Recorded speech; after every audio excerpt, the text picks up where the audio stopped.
Boa tarde a todos.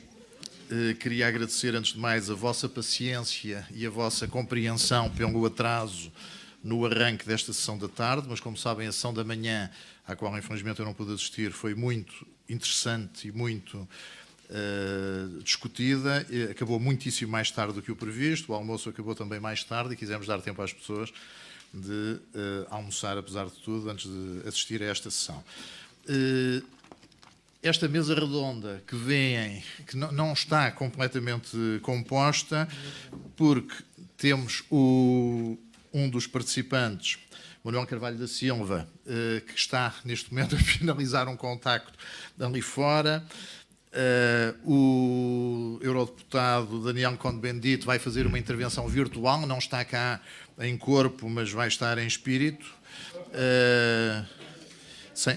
Sem ser preciso invocá-lo de forma nenhuma e sem mesa de pé de galo, o que é sempre uma vantagem.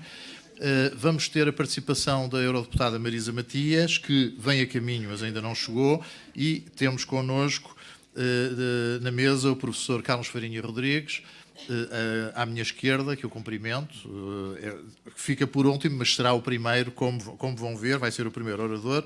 O professor Carlos Farinha Rodrigues é professor do Instituto Superior de Economia e Gestão, investigador e dirigente do Observatório das Desigualdades, tem um trabalho conhecido de todos de investigação, de docência e de divulgação no domínio das desigualdades, da mobilidade social, da pobreza e das políticas públicas.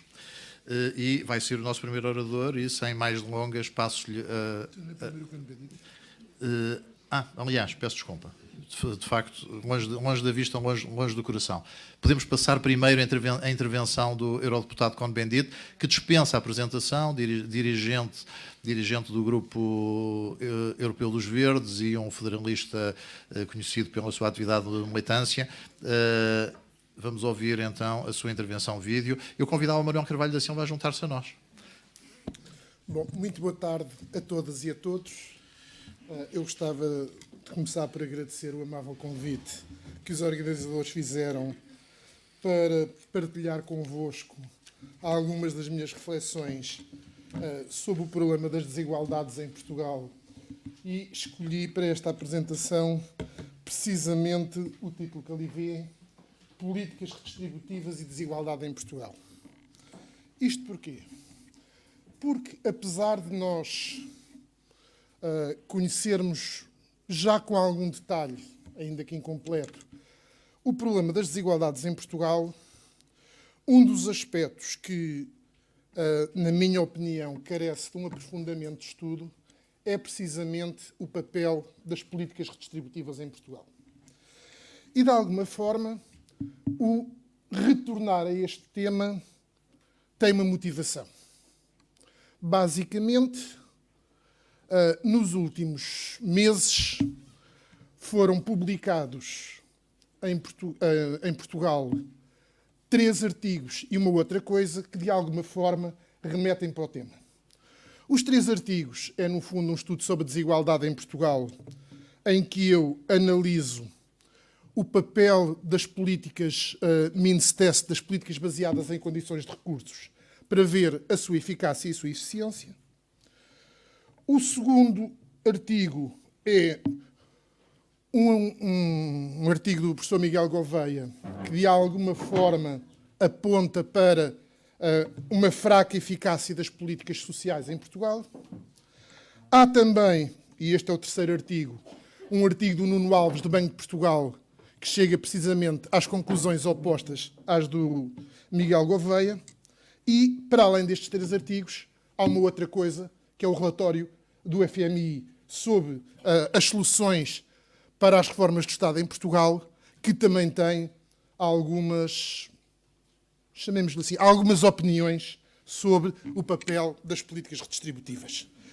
Dado este contexto, eu decidi então iniciar aqui uma tentativa de nós identificarmos exatamente qual é o papel das políticas redistributivas, quer em termos das políticas sociais, quer da política fiscal, sobre a desigualdade e a pobreza.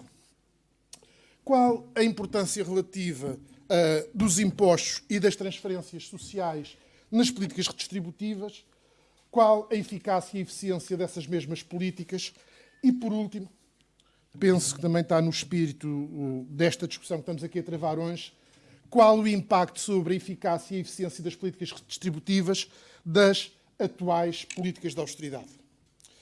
De forma a que este estudo tenha um mínimo de seriedade, ele utiliza os últimos dados disponíveis sobre a distribuição dos rendimentos em Portugal. O que significa que nos remete quase para a pré-história, remete-nos para o ano de 2010. E, portanto, de alguma forma, não retrata a situação atual, embora...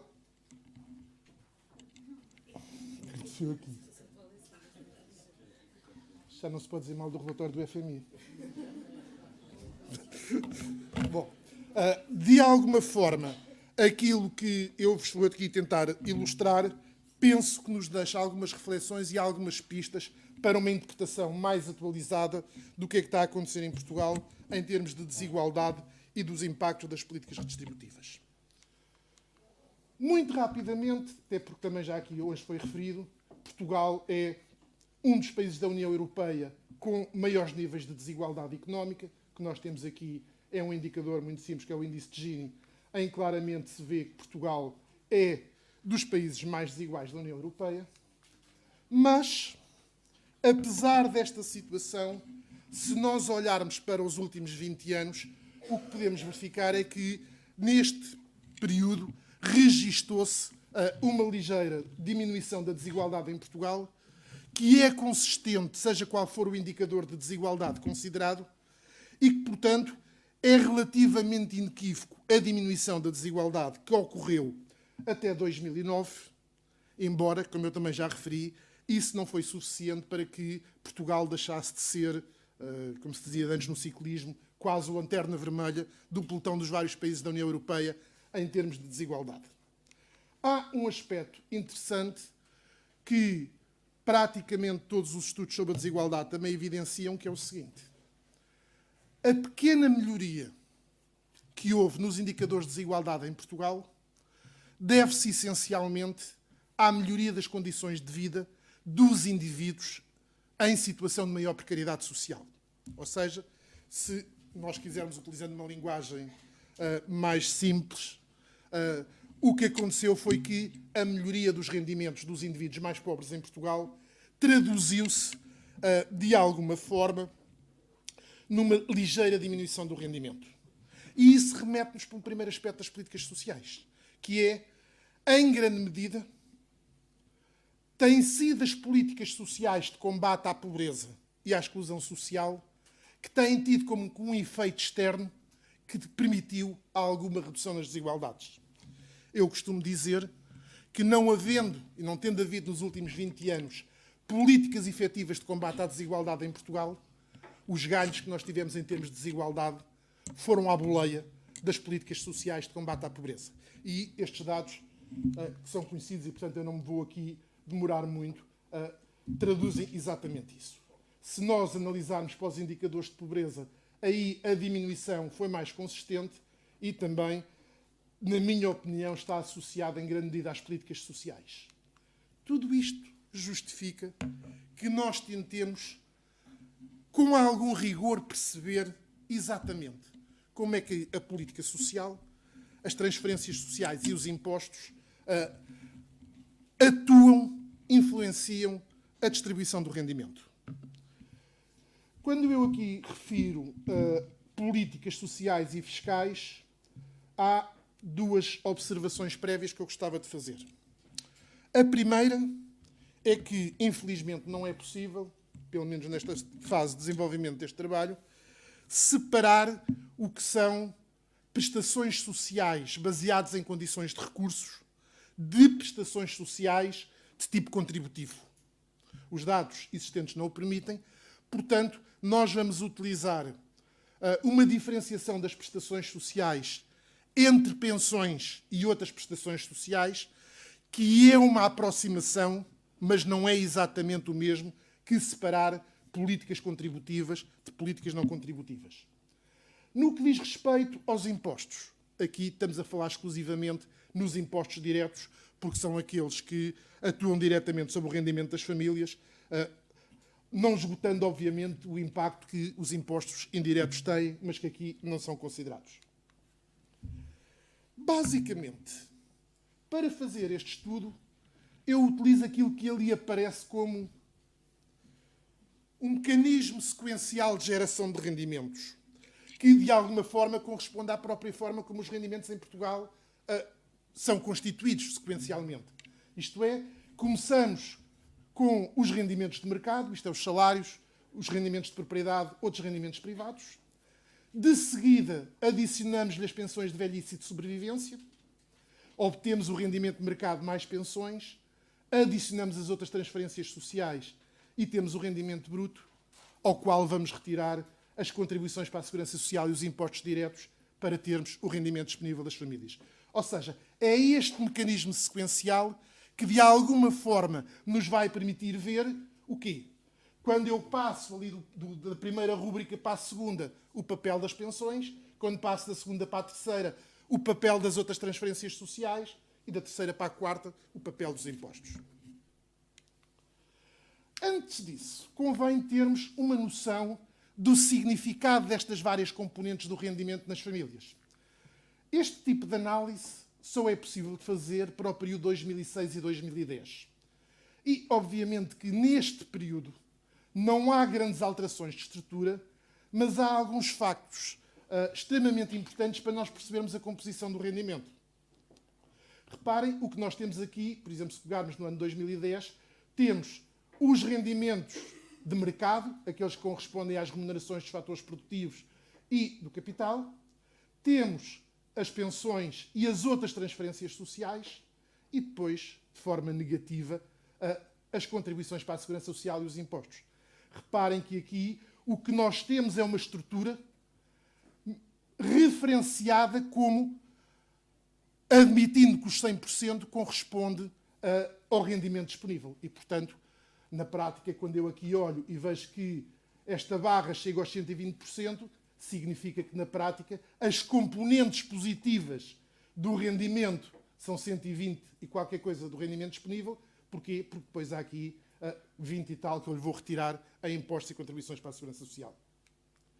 Se nós analisarmos a evolução, e agora aqui já não é em termos de estrutura, mas em termos de valor, podemos verificar que também aqui não houve grandes alterações na estrutura dos rendimentos.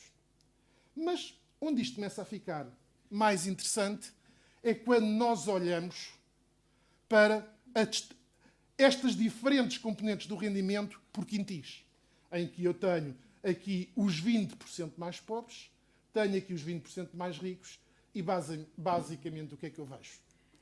Vários factos curiosos. Por exemplo, os rendimentos de mercado correspondem a menos de 80% das famílias do primeiro decile que têm uma parte significativa dos seus rendimentos composta por pensões e outras transferências sociais. Por outro lado, se nós olharmos para o último quintil, o que é que acontece? Os rendimentos de mercado correspondem a 110% do seu rendimento, têm ainda uma parte de pensões, praticamente não têm transferências sociais. E, por outro lado, têm valores muito mais elevados em termos de impostos. Um aspecto que também é interessante é o seguinte. Reparem como as contribuições para a Segurança Social praticamente não se alteram ao longo dos vários quintis. Claramente, esta é uma medida fortemente regressiva. Porquê? Porque abrangendo todos os indivíduos que trabalham, independentemente do seu rendimento. E, portanto, aqui, de alguma forma, a sua componente na estrutura é, desde logo, uma primeira indicação do caráter regressivo dessa componente do rendimento. Talvez mais esclarecedor é nós passarmos da estrutura para os valores exatos do rendimento. E aqui o que temos é precisamente a comparação dessa estrutura, mas tendo em conta os valores reais e não as percentagens. Reparem, quando nós dizemos que o S80 e S20, a distância que separa os 20% mais ricos dos 20% mais pobres é de 6, qualquer coisa, é precisamente isto que nós temos aqui. Ou seja, temos que os rendimentos do último quintil são mais que 6 vezes os do primeiro. Reparem um outro aspecto que é importante, que é o seguinte. Do ponto de vista daquilo que as famílias pagam, os impostos são muito pouco relevantes até ao primeiro, mesmo o segundo quintile, mas as contribuições para a Segurança Social estão cá claramente, exercendo o seu papel de diminuição dos rendimentos de forma completamente regressiva. Quando nós hoje pensamos em políticas que visam reforçar a componente das contribuições para a Segurança Social à custa de outras componentes do rendimento, não é fácil, não é difícil antecipar as suas consequências em termos de distribuição do rendimento.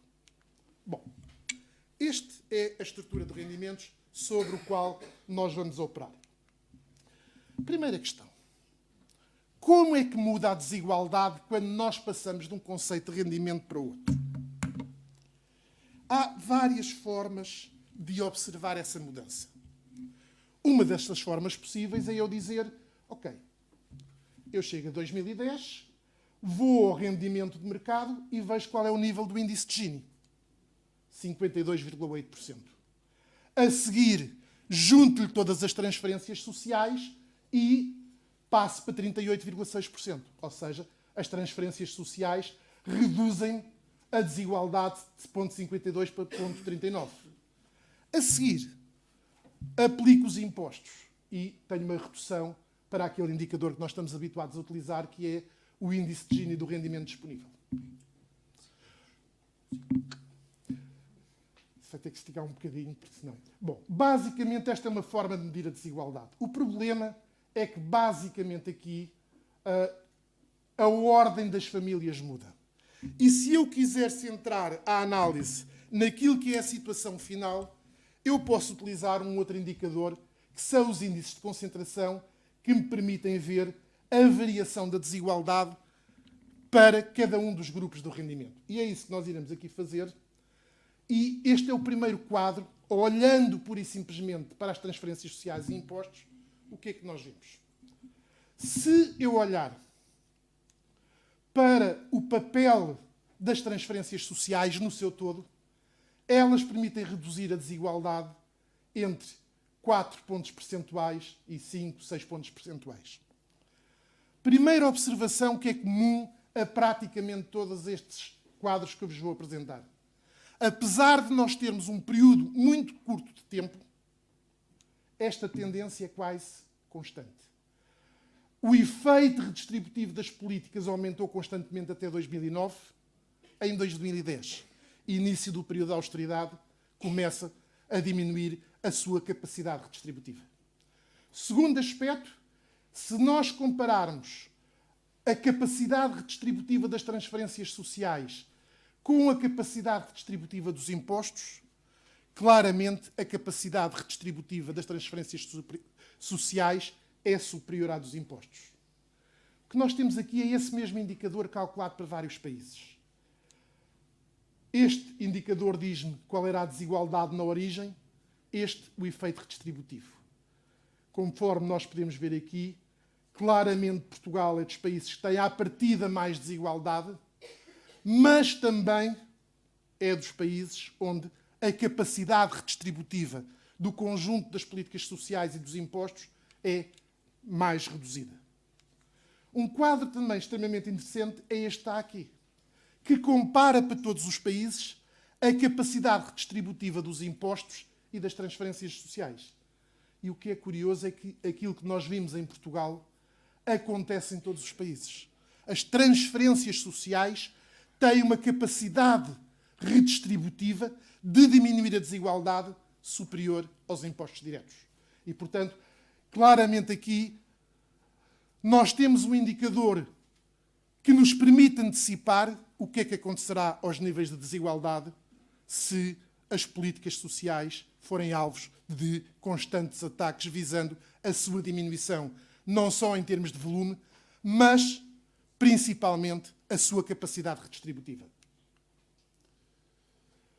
Bom, basicamente aqui o que temos são indicadores quer da progressividade dos impostos, quer das transferências sociais. Basicamente, é possível aqui identificar precisamente a tendência que eu referi há pouco, isto é, a progressividade das transferências sociais e dos impostos aumentou até 2009, em 2010 desce profundamente. Mas, e este é um dos aspectos que no relatório do FMI é mais mistificador, que é o olhar só para o conjunto das transferências sociais e para o conjunto dos impostos. Se nós pensarmos nas nossas transferências sociais, uma parte muito significativa delas são pensões de velhice e pensões de sobrevivência. Ou seja, são pensões que têm uma natureza contributiva. O que esse tal relatório diz de forma demagógica é, pois é, mas os indivíduos mais ricos têm pensões mais elevadas e recebem uma parte maior das pensões, logo, as pensões não são progressivas e não ajudam a combater a pobreza. Bom, este é o argumento mais falso que existe. Por duas razões. Primeiro, eu posso ter, como no caso das pensões de velhice em Portugal, de facto uma situação em que os indivíduos mais ricos têm uma fatia maior das pensões. E, portanto, a progressividade desta medida é menor. Agora, isso não implica que não haja um efeito redistributivo. Porquê? Porque, apesar de não ser igualitária, a distribuição das pensões é muito menos desigual que a distribuição dos rendimentos do mercado que a antecede. E, portanto, as pensões, apesar desta característica, corrigem uma parte muito significativa da desigualdade que vem dos rendimentos do mercado. E, portanto, tem claramente um impacto positivo, como nós vamos ver sobre as transferências, sobre os níveis de desigualdade. Basicamente aqui, o que nós vamos ver é agora uma análise um pouco mais fina, em que eu considero a diferença entre pensões de velhice e de sobrevivência e todas as outras transferências sociais. Também considero a diferença entre impostos e contribuições para a segurança social. Só que o problema das contribuições para a segurança social é aquele que aqui vemos.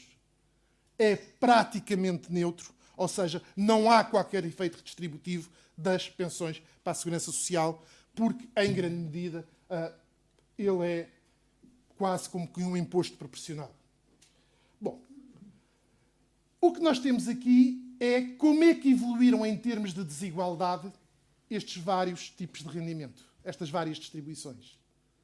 E também aqui é muito claro o seguinte. Há um movimento descendente, que aqui está retratado desde 2006, mas que é possível antecipar até à década de 90. E o que é que aconteceu entre 2009 e 2010? Bom, os rendimentos de mercado seguiram o seu caminho descendente. As transferências sociais claramente inverteram caminho. Ou seja, é em 2010 que é introduzida a primeira alteração na condição de recursos de uma série de transferências sociais, é em 2010 que começam os primeiros cortes às prestações sociais e o reflexo, ainda que tímido, é já claro, que é uma diminuição da sua capacidade explicativa da desigualdade. Um outro aspecto também é o seguinte: se nós tentarmos olhar para as prestações sociais, agora separando pensões e outras transferências sociais, o que é que nós temos aqui? A redução da desigualdade das pensões. 4, 5, chega a 6,6, depois diminui. A parte das outras transferências sociais tem um percurso semelhante, mas que a partir de certa altura ultrapassa as pensões. Ou seja, o que é que isto significa? Que as transferências sociais mais ligadas a condições de recursos ganharam uma nova capacidade redistributiva que inclusivamente ultrapassou as das pensões, mas isto é só parte da história. Porquê? Porque o peso destas duas componentes é completamente diferente. As pensões representam à volta de 18% do rendimento disponível, estas transferências 5 ou 6%. É isso que nos permite falar da eficácia e da eficiência das políticas sociais. A eficácia é a redução na desigualdade que já vimos antes, esta que está aqui, Mas, se eu a seguir ponderar isso pela dimensão, isto é, por quanto é que o Estado ganha com cada uma dessas, o que é que nós vemos? Que a eficiência das pensões é muitíssimo reduzida comparada com a eficiência das outras transferências sociais. Ou seja, voltando aos dois textos iniciais que eu referi, do Miguel Gouveia e do Nuno, basicamente, com opiniões contrárias, eles estão a dizer algo que é perfeitamente compatível. Se nós analisarmos o conjunto das transferências sociais, de facto, nós temos níveis de progressividade baixos, temos uma menor capacidade redistributiva que outros países. Se nós analisarmos políticas mais direcionadas para os combates à pobreza e às desigualdades e assentes em condições de recursos, temos níveis de eficácia e de eficiência que são bastante razoáveis. Bom, um último aspecto é a capacidade de nós vermos como é que estas medidas, no fundo, se traduzem sobre os mais pobres da sociedade. Ou seja, será que o relatório do FMI tem razão quando diz que isto não contribui para reduzir a pobreza? Uma forma possível de fazer isso é fazer quase que uma contabilidade simples, que é dizer, ok, vamos aos 20% mais pobres e vamos ver exatamente quanto é que eles recebem de todas as transferências sociais, vamos ver quanto é que eles pagam de pensões, pagam de impostos e de contribuições para a segurança social e vamos obter o saldo líquido. Se eu, por exemplo, olhar aqui para 2010, o que é que eu vejo? Vejo que os 20% mais pobres, que receberam 12,2% das transferências sociais, mas isso significou que eu transferi para esse grupo 3,6% dos recursos económicos da sociedade. Eles pagaram 4,4% de impostos e contribuições para a segurança social.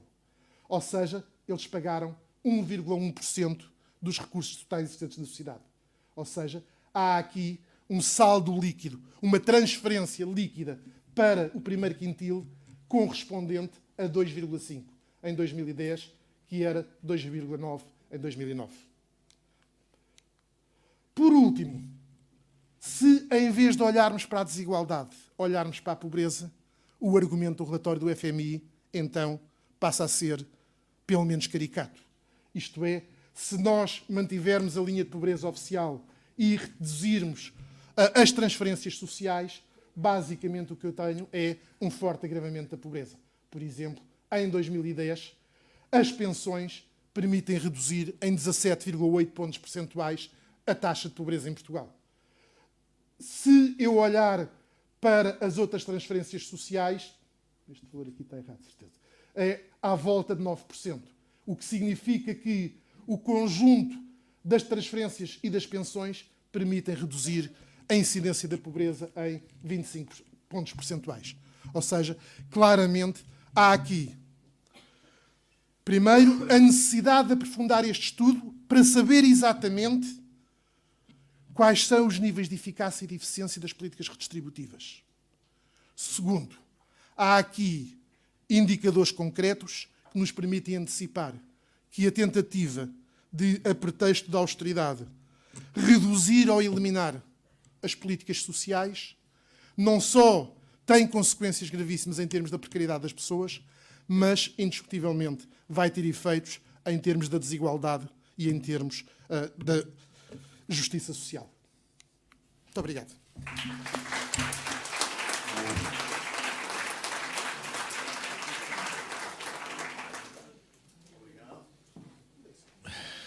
Não. Agradeço a disciplina, eu sei que é difícil. Infelizmente, devido a problemas técnicos, não vamos poder passar o vídeo do eurodeputado Daniel Cohn-Bendit, portanto vamos prosseguir com a presença dos convidados que estão aqui na mesa. Entretanto, já a Marisa Matias já chegou, eu vou-lhe passar a palavra já. Toda a gente conhece a Marisa Matias, eurodeputada europeia, claro, deputada para o Parlamento Europeu, ou seja, eurodeputada pelo Bloco de Esquerda, mas não só, investigadora, doutorada em Sociologia com uma tese sobre as novas formas de cidadania, investigadora do Centro de Estudos Sociais, enfim, que é um lado da sua atividade profissional, e nós conhecemos mais a sua atividade política, e passava-lhe já a palavra, pedindo-lhe também a disciplina dos 15 minutos, para ver se temos algum tempo para fazer uma discussão. Muito obrigado. Muito obrigada, e antes de mais peço desculpa pelo atraso, porque vim de outras paragens deste país e foi difícil chegar aqui, mas pronto, felizmente já aqui estou, mas peço desculpa por isso e gostava muito de ter assistido à parte da manhã desta conferência, o que não foi possível. Mas, dito isto, quero tentar enquadrar um bocadinho aquilo que são as reflexões que trago aqui hoje. Não tenho nenhuma pretensão de fazer uma análise de fundo ou uma análise académica dos temas que foram sugeridos para este debate. Procurei antes trazer algumas reflexões, algumas delas quiserem pensamentos em voz alta ainda, muito pouco sistematizados, sobre a forma como chegámos a uma situação de reforço das desigualdades, das precariedades e do empobrecimento, a partir de uma perspectiva situada ela própria de quem exerce funções no Parlamento Europeu e, portanto, é esse o contexto das reflexões que aqui trago. Estava a ouvir a intervenção do Carlos Fadinhas Rodrigues e não pude deixar de reparar que, em relação a quase todos os dados que foram apresentados, havia uma espécie de inversão de rumo em 2010. E isso coincide um pouco com aquilo que era o primeiro ponto que eu trazia para esta discussão. É certo que é sempre difícil e incerto fazer análises, ou tentar fazer análises de mudança estrutural ou daquilo que são mudanças sociais que ocorrem e políticas que ocorrem num curto espaço de tempo, como aquele que eu vou tentar fazer, mas na perspectiva de quem está no Parlamento Europeu e trabalha estas questões também a nível das instituições europeias, eu penso que nós podemos classificar, ainda que não com total rigor, mas podemos classificar desde já 3 fases, desde 2008 até agora, naquilo que foram as respostas públicas à crise. A primeira, 2009 e 2010, 2008 e 2009, peço desculpa, em que em que a gramática que era utilizada nas instituições europeias e as políticas que lhes estiveram associadas era de que a crise seria de curta duração e, portanto, aí nesse contexto o que nós assistimos foi a muitas das políticas associadas àquilo que já vivemos atualmente, mas ainda com uma dose considerável, apesar de tudo, de algumas medidas anticrise e tentativa de algumas medidas contracíclicas. Em 2010 tivemos uma inversão e essa inversão correspondeu a uma mudança efetiva para uma reforma estrutural dos mercados de trabalho. E foi essa a grande diferença em termos daquilo que, digamos assim, é o grande guarda-chuva das políticas europeias. E em 2010, se 2010 ficou marcado com esta mudança para a reforma estrutural dos mercados de trabalho, de 2011 para a frente, essa reforma estrutural dos mercados de trabalho aprofundou ainda, agudizou-se ainda e transformou-se numa política de sentido único à escala europeia que nós bem conhecemos, que é da austeridade. E, portanto, diria que temos aqui, no mínimo, isto é obviamente tudo muito a olho gordo, porque não consigo fazer essa análise de fundo, mas daquilo que é a experiência, daquilo que o trabalho tem feito, temos aqui no mínimo 3 fases distintas da intervenção e do ataque à crise, entre aspas, por parte das instituições públicas e o papel das políticas públicas nessa resposta. Ao longo destes anos também, e eu não vou detalhar-me muito nisso, mas ao longo destes anos também foram solicitados um conjunto de estudos para tentarmos perceber o impacto das medidas das políticas públicas em matéria de redução das desigualdades e do empobrecimento e das precariedades, estudos, muitos deles realizados pelos próprios serviços das instituições, da Comissão Europeia, do Parlamento Europeu, do Conselho não conheço, peço desculpa, mas do Parlamento Europeu e da Comissão Europeia seguramente. E há um dado que é interessante, que é transversal a todos os estudos que foram sendo produzidos, para além de assistirmos a um reforço e não a um combate, a um reforço das desigualdades, a um reforço das precariedades, a um reforço do empobrecimento, pese embora tenha havido durante muito tempo uma narrativa e um estabelecimento de metas de combate à pobreza, a verdade é que essas metas nunca foram cumpridas nos anos da crise, elas foram sempre cumpridas, mas no sentido contrário, ou seja, em vez de retirar 200 mil pessoas da pobreza, aumentou-se mais do que 200 mil pessoas aos dados que já se tinha da pobreza, mas tirando isso, há um dado que me parece que é transversal a todos estes estudos, que é que mostrar claramente que a proteção social, e em especial os apoios a desempregados, rendimento mínimo, fiscalidade progressiva, têm contribuído significativamente para reduzir a profundidade da crise. Ou seja, fazem-se análises em que se inclui ou não as dimensões da proteção social e percebe-se em que medida é que elas estão a contribuir para reduzir, como disse, a profundidade dos impactos da crise. Isso foi muito mais detalhado na intervenção anterior e por isso não vou perder mais tempo com isto, mas apenas dizer que uma conclusão geral que se traça aqui é a conclusão de que há um efeito estabilizador da proteção social e, no entanto, a proteção social tem um peso cada vez mais reduzido naquilo que é o investimento público e naquilo que são as políticas públicas dirigidas ao combate à crise. Dito isto, eu tenho-me confrontado sistematicamente, e perdoem-me, mas tenho-me confrontado sistematicamente neste papel de um pé na investigação, um pé na atividade política, e a tentar refletir e a tentar problematizar algumas das coisas que aprendemos e que estudamos e que tentamos contribuir, digamos assim, para aquilo que são propostas de mudança social e transformação social, nomeadamente em relação àquilo que é o papel do Estado e das políticas públicas. E tenho dado por mim a pensar como é que nós vivemos ou como é que nós podemos atuar, e neste caso atuar enquanto agentes políticos e num sentido mais restrito ainda, enquanto representante numa instituição europeia, como é que se pode atuar num contexto em que me parece que o Estado e as políticas públicas que nos foram inculcados, e obviamente é esse o papel social do Estado e das políticas públicas, enquanto garantes da redistribuição da igualdade, e portanto do combate à desigualdade, ao empobrecimento e à precariedade, para referir o tema desta sessão, como é que o Estado e as políticas públicas, nos últimos anos e neste curto-circuito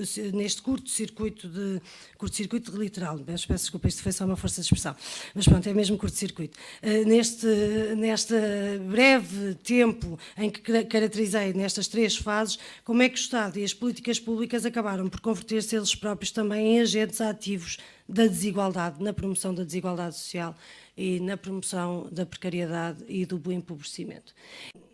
A receita, já sabemos, é sendo na austeridade, no corte da despesa, no aumento de impostos, em simultâneo ou à vez, mas pronto, não muda muito, não há muita criatividade a este respeito, a imaginação não abunda, mas corte de despesa e aumento de impostos, e sobretudo na parte do aumento de impostos, um aumento que nunca chega aos que nunca pagam, e portanto sabemos quais são os setores sociais que são atingidos, em que temos assistido, sobretudo a partir de 2010, e aqui refiro-me aos estudos que enunciei no início da intervenção, a uma perda da dimensão redistributiva dos impostos, em que a resposta à obsessão pelo déficit das contas públicas se traduz numa compressão do investimento público e numa redução dos salários. E, portanto, em que, regra geral, num contexto de crise, e nós estamos a falar, por exemplo, da União Europeia, e vou referir-me à União Europeia, a região que continua a ser a região mais rica do mundo, em que continua a ter a maior fatia do PIB mundial e, portanto, concentra mais riqueza ainda, está a gerar cada vez mais pobres, mais desigualdade, mais precariedade, e que toda a linha de orientação e de intervenção, desde 2008, se centrou muito na preocupação primeira, que foi a dos governos salvarem o sistema financeiro. E, portanto, isto, à medida que se iriam produzindo, no entender, obviamente, de quem decidiu estas políticas, se iam produzindo milhões de desempregados e quebras muito acentuadas na produção por toda a Europa e, em particular, nos países que estão em mais dificuldades e nas economias deficitárias. E, portanto, desde 2008, 2009, o que nós verificamos é que 80% a 90% dos recursos utilizados foram dirigidos aos sistemas financeiros. Os dados também mostram que a salvação dos sistemas financeiros, salvação, entre aspas, dos sistemas financeiros,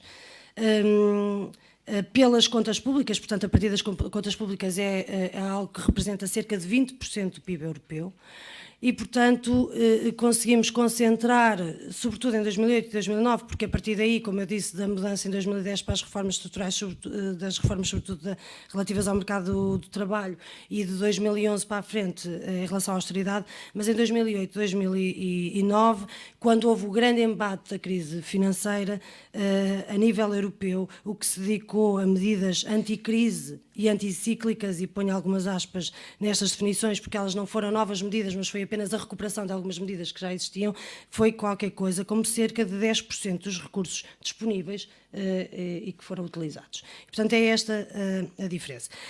E também há outras diferenças que se pode ver, e obviamente a história ajuda-nos a pensar também um pouquinho sobre isto, nomeadamente quando nós tentamos refletir das grandes crises que vivemos, e é óbvio que houve muitas comparações que foram feitas, sobretudo em 2008 e 2009, muitas comparações que foram feitas com a crise de 1929, e obviamente que há diferenças de mudança social, de contexto, de alterações da própria organização da vida pública que são muito significativas. Mas uma diferença clara é que em 1929 o Estado Social era ainda visto como uma aspiração do próprio movimento operário, e ao passo que em 2008, 2009, o Estado Social já se encontrava sob pressão e agora, no contexto atual, só funciona onde é possível conter os efeitos mais destruidores da crise, portanto, aí o papel importante do Estado Social, e não vou repetir aquilo que foi dito, já foi dito seguramente, que sabemos muito bem que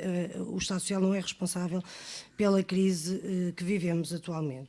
E, portanto, nós assistimos ao longo destes anos a uma cura de veneno, em que houve uma transferência de alvos, e os alvos passaram a ser os orçamentos de Estados e as economias, e portanto, o investimento público, a despesa social, os salários e as pensões foram obrigados a uma espécie de dieta forçada, e que ainda continuamos nesse regime dietético no momento em que estamos aqui a discutir.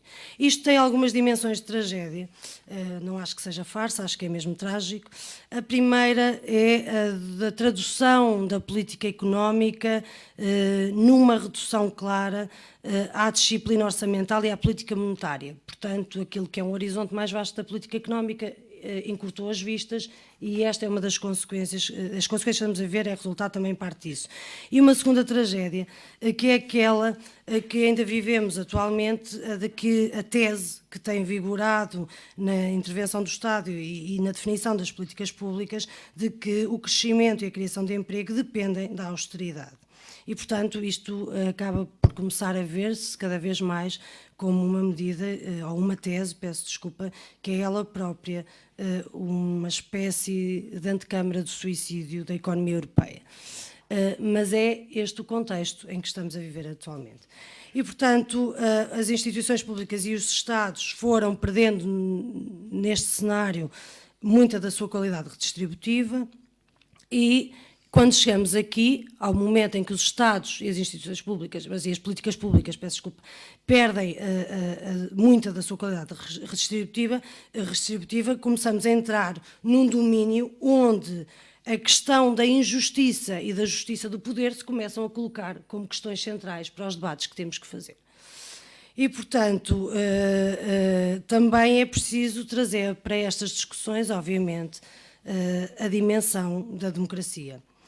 E a democracia, que penso eu terá sido provavelmente uma das primeiras vítimas da crise financeira e que continua num estado ainda bastante...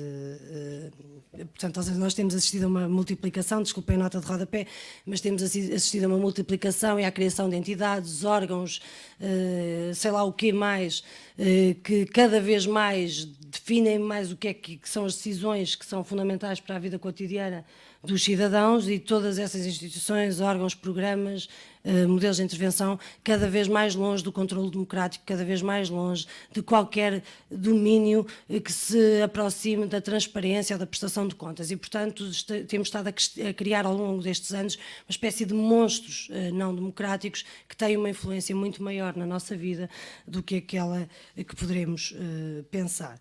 Mas a democracia, nós sabemos que a democracia, ao institucionalizar-se, e sobretudo a institucionalizar o povo como ator, e não como súbdito, introduziu uma espécie de curto-circuito, e agora eu queria mesmo dizer curto-circuito, já termino, que foi a dimensão do princípio da escolha.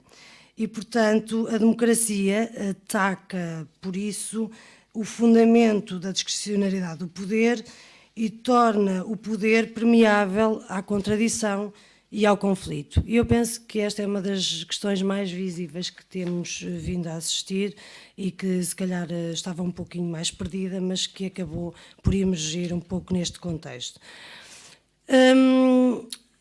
E estas, peço desculpa, mas tudo aquilo que referi são questões que estou a enumerar e a colocar em aberto. Não são teses, não são mesmo questões a colocar em aberto. Agora, o que me assusta, e para caminhar rapidamente para o fim, embora ainda tivesse aqui mais não sei quantas folhas, mas isso é outra coisa, mas eu já vou terminar, o que me surpreende e que acho que é difícil, apesar de tudo, de compreender no contexto que vivemos e de acordo com aquelas linhas que acabei de referir, é que prevalece uma crença que é a crença de que é o sistema financeiro que nos trouxe à crise que será o mesmo que nos vai tirar dela. Porque só perante esta crença e a prevalência desta crença é que é possível compreender o que se tem passado nos últimos anos, em que temos assistido a uma transferência, uma liquidez sem fim para o sistema financeiro, onde não há limites. E mesmo assim está a ser difícil ter alguma consequência, algum resultado positivo desta intervenção. Portanto, o que parecia não ser difícil, tendo em conta as facilidades e as transferências de liquidez, começa a ser cada vez mais difícil. E uma outra questão em aberto que gostaria de colocar é aquela que, por via desta crença, nos tem conduzido para um sistema em que os interesses privados e particulares começaram a ser cada vez mais convertidos em interesse geral e, portanto, há uma espécie de confusão do que é que nos move enquanto atores políticos e na definição de políticas públicas, de confusão sobre quais são os interesses gerais, mas cada vez mais, sempre que é chamado o interesse geral, nós na realidade estamos normalmente a falar de interesses particulares ou de interesses privados. E, portanto, o interesse geral converteu-se, neste contexto de crise, numa espécie de empecilho para o bom funcionamento e a boa gestão das contas públicas e para aquilo que é uma saída da crise nos moldes em que ela tem sido apresentada. E vemos mesmo que a única transferência direta, o único dinheiro vivo, o único investimento direto que tem sido feito na economia tem vindo diretamente dos impostos e daquilo que tem sido retirado aos salários, às pensões e nos cortes da despesa pública. E, portanto, o que me preocupa também neste contexto é que a crise do sistema financeiro, que é obviamente uma das causas maiores do agravamento das desigualdades, do empobrecimento e das precariedades, continua a ser vista como uma espécie de interregno e a despesa social, o Estado Social e todas as questões que temos vindo a falar e que vocês já falaram seguramente, estão agora a ser convertidas e traduzidas como uma espécie da causa da crise do sistema. E, portanto, como nós sabemos muito bem, e termino com isto, prometo que termino, como nós sabemos muito bem, há muitos desafios que se colocam aqui, mas um dos desafios é esse da transformação ou não do próprio papel do Estado e das políticas públicas, em que medida é que ela já foi consumada ou não, os interesses contraditórios que existem dentro das próprias instituições públicas, porque nós sabemos que as políticas públicas e os modelos de intervenção que são adotados em cada momento configuram diversas formas de regulação social e política e que se assumem elas próprias como uma forma particular de ação coletiva.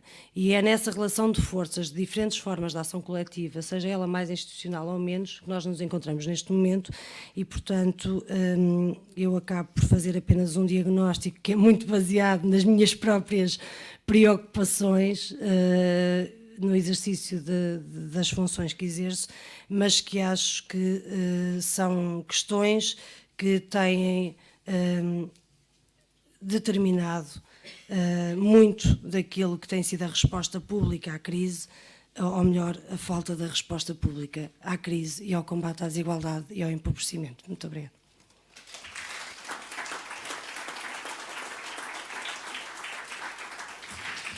Muito obrigado, Marisa Matias. Passo a palavra ao Manuel Carvalho da Silva, que todos conhecemos subejamente, que dedicou toda a sua atividade, enfim, toda a sua atividade profissional não, mas uma grande parte da sua atividade ao sindicalismo, doutorado em Sociologia, atualmente investigador do Centro de Estudos Sociais e do Observatório das Crises e Alternativas. Muito obrigado. Boa tarde a todas e todos os presentes. Obrigado pelo convite. Quero saudar este colóquio e todos os participantes. E aparece ou não aparece? E já agora acrescento, foi grande parte da minha atividade ao sindicalismo, 30 e... Mas não toda, mas não toda. 36 anos, mas como eu já desconto para a Segurança Social, vou no 48º, mais os que trabalhei sem descontar. Dá um número significativo. Ora bem,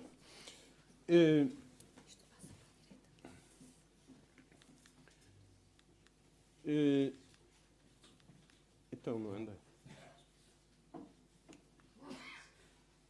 Eu coloquei como título dos tópicos que aqui vos trago este recentrar e valorizar o trabalho, refletindo dos bloqueios em que estamos até ao desenvolvimento, aspectos de desenvolvimento que queremos e que devemos colocar como objetivo de que não abdicamos. E vou muito rapidamente deixar apenas tópicos.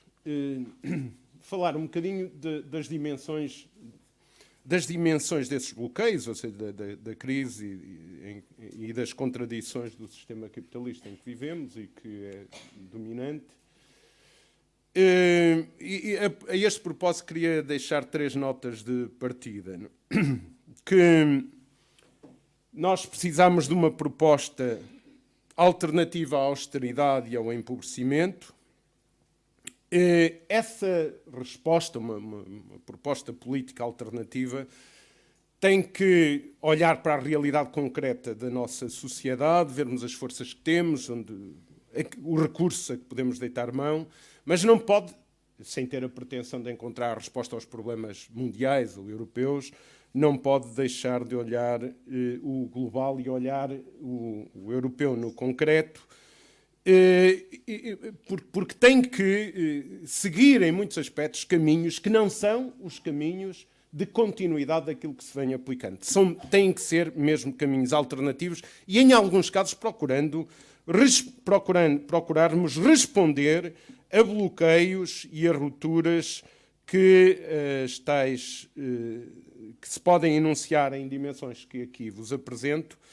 E também defendo sempre muito esta ideia. Nós somos europeus, por natureza, estamos na Europa e por opção, porque estamos num determinado projeto, mas temos relações a sul e temos que olhar o mundo com outra atenção.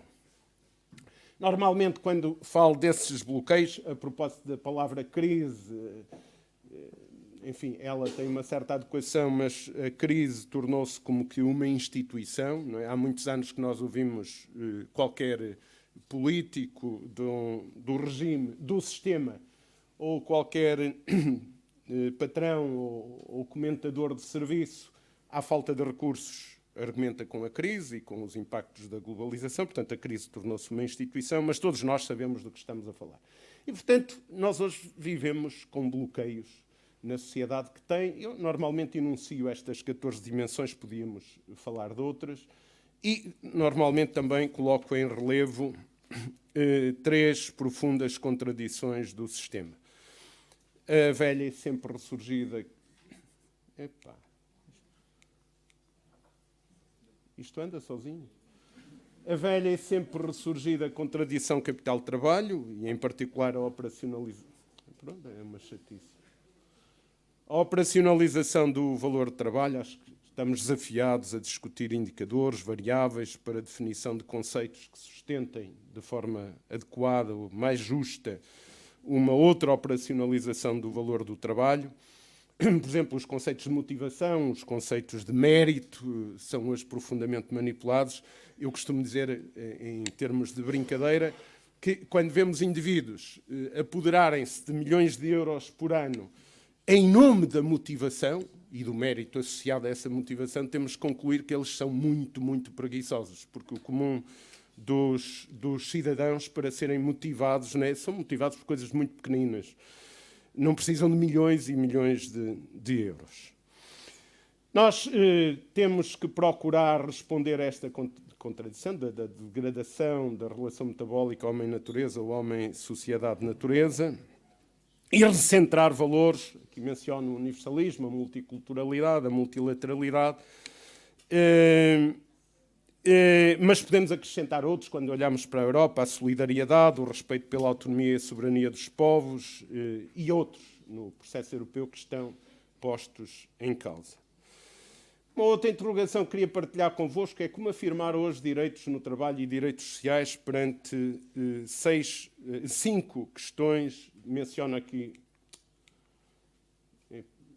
apenas 4, mas quero acrescentar uma quinta, que é termos presente que há uma grande alteração nas centralidades, desde a localização da economia e das suas componentes a outras muito mais importantes, como é o papel e a importância relativa dos países, dos povos e das suas culturas. Como é que olhamos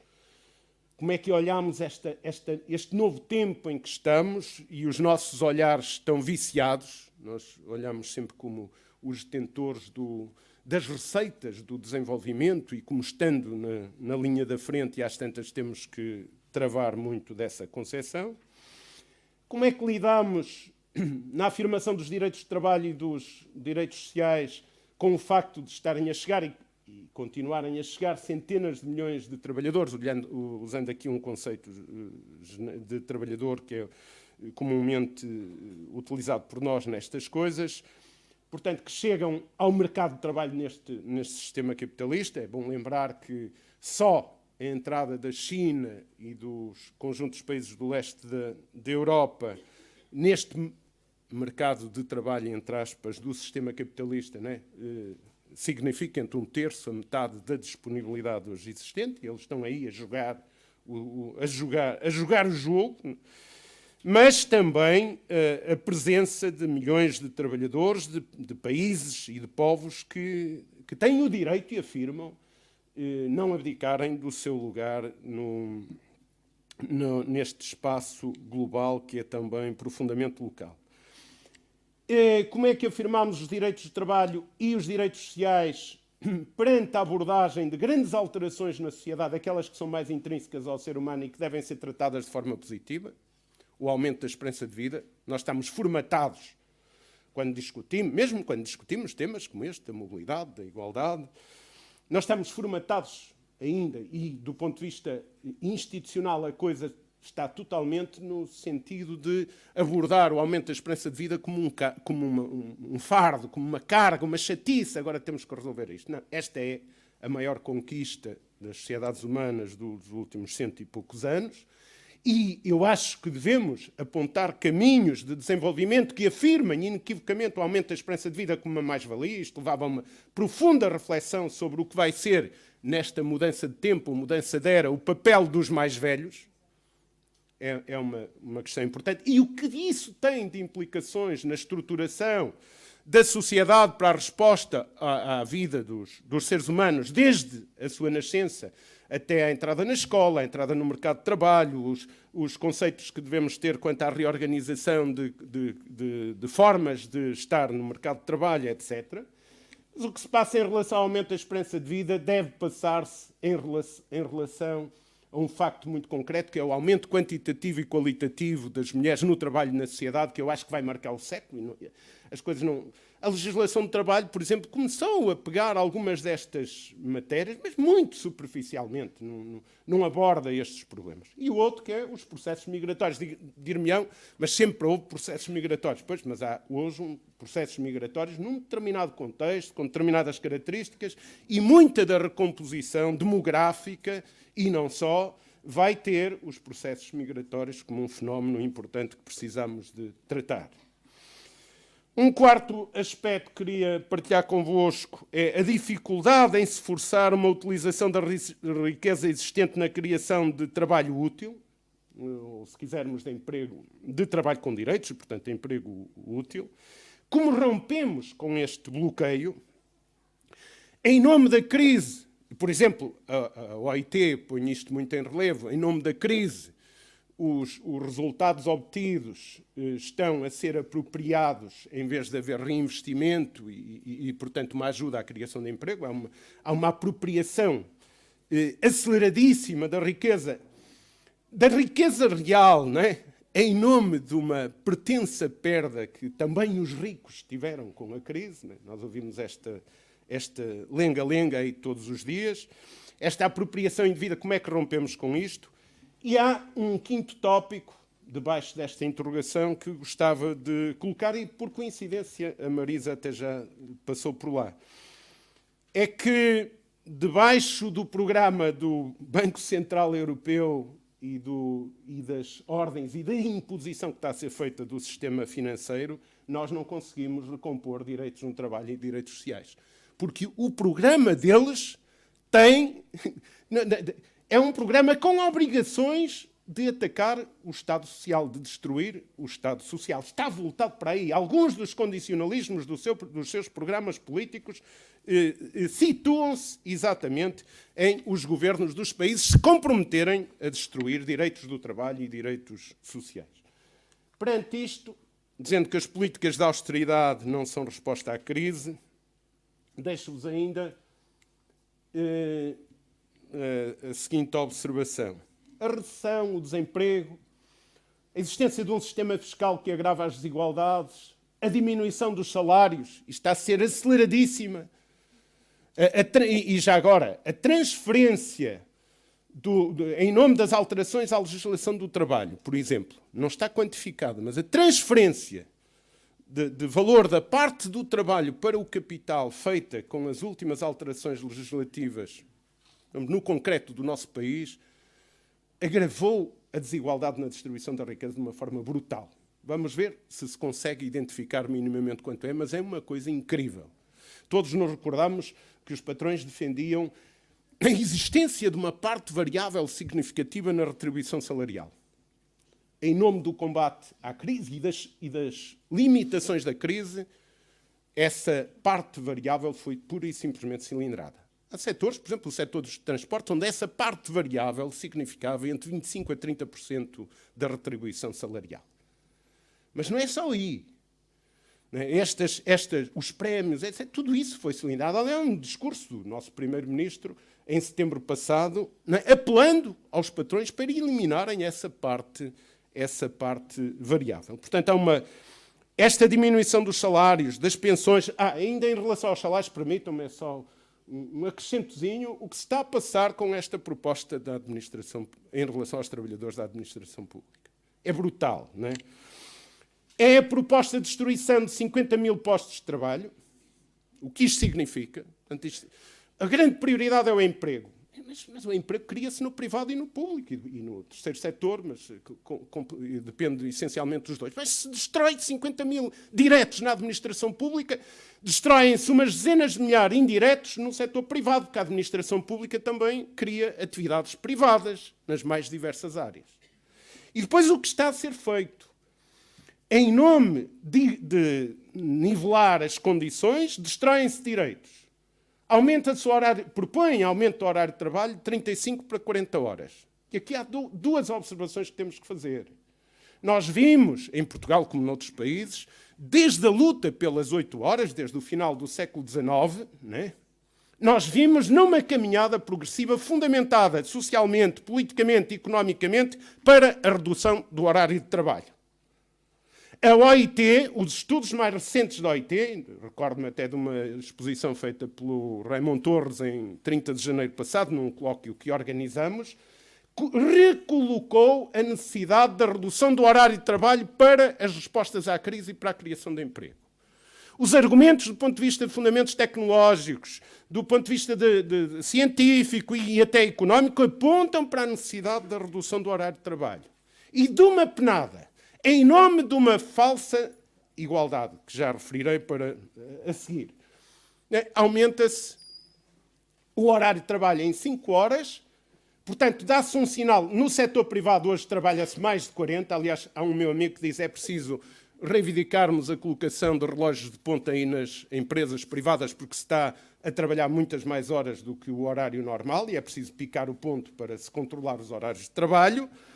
Mas, em nome dessa pertença harmonização, faz-se um travão a qualquer possibilidade de se discutir a redução do horário de trabalho, reduz-se a retribuição salarial dos trabalhadores da administração pública de uma penada em 12,5%, não é? Ou até é mais, não é? Porque, até é mais porque 5 horas são 12,5% de 40 horas, não é? Um oitavo. Portanto, em relação a 35 é mais. E, portanto, entramos aqui num caminho extremamente perigoso. O que é que eu digo? Que este aumento dos horários de trabalho, a diminuição dos direitos laborais e sociais, o empobrecimento, o que é que provoca? Provoca uma diminuição acelerada da intensidade da democracia, das condições de soberania e independência dos países e gera uma harmonização social no retrocesso, ou seja, uma dinâmica de mobilidade descendente, um retrocesso social e civilizacional. Ainda esta semana ouvia uma intervenção do Pires de Lima, presidente do Congresso do PP, não é? Que é do Governo, a fazer um grande elogio a esta nivelação dos horários de trabalho, como se isto fosse uma luta pela igualdade, para onde nós estamos encaminhados. E como nós estamos nesta onda de harmonização social no retrocesso, né, e as pessoas estão debaixo de enormes limitações, está instalada aquela ideia, se aquele tem e eu não tenho, aquele que deixa de ter para ficarmos todos iguais. Como é que rompemos isto na luta pela mobilidade, no sentido objetivo da mobilidade? E eu termino, porque já abusei, estou a chegar aos 20 minutos, né, deixando-vos apenas 6 tópicos. 6 temas que eu considero do presente e para o futuro essencialmente ligados ao trabalho. Nós vamos ter que discutir novos paradigmas para as políticas de emprego, na reconstrução também do papel da economia e da reposição desse palavrão, né, que se aplica para muita coisa, também tem ali, que é os paradigmas da economia. Nós precisamos de criar novos fatores de estabilidade e segurança e, portanto, combate à precariedade. Isso hoje ficou aqui mais do que exposto. Nós precisamos de atualizar e defender o valor do salário. Eu pertenço a uma geração, ainda estou no ativo, mas pertenço a uma geração que conhece na infância e na juventude imensa gente que trabalhava. E o trabalho, quando muito, a sua retribuição era a subsistência, não mais que isso, quando dava. O salário é um conceito novo nos termos em que hoje lidamos com ele e há uma permeabilidade incrível, não é? Quando nós ouvimos os belmiros deste país dizer mais vale ganhar alguma coisa do que não ganhar nada, como se os trabalhadores não fossem seres humanos racionais como os outros. Entre cortar o pescoço ou cortar só um braço, a gente sabe que vale a pena cortar o braço, não é? O papel renovado e revitalizado da contratação coletiva, numa perspectiva institucional reformista, lembrar que na discussão do Pacto Mundial para o Emprego em 2009 se assumiu universalmente, porque foi um documento aprovado pelo conjunto dos países, em consenso, pelas representações dos países, que a contratação coletiva tinha sido o elemento mais importante, em termos gerais, para a distribuição da riqueza na segunda metade do século XX. Como é que nós podemos, debaixo deste individualismo que já hoje aqui se falou, deste isolar das pessoas para as responsabilizar pelos seus fracassos, não é? Como é que nós repomos a contratação coletiva? Como é que repomos o direito ao controle do tempo de trabalho? Os 2 bens sociais mais importantes são a saúde e o tempo, não é? Quando nos infernalizam o tempo de trabalho, infernalizam-nos tudo. E como é que defendemos e revitalizamos o Estado Social? No fundo, como é que se constroem e reforçam relações entre a valorização do trabalho e a valorização dos direitos sociais, não apenas em termos programáticos, mas também em termos de intervenção dos atores que estão nos campos do trabalho e dos direitos sociais. Obrigado pela vossa atenção.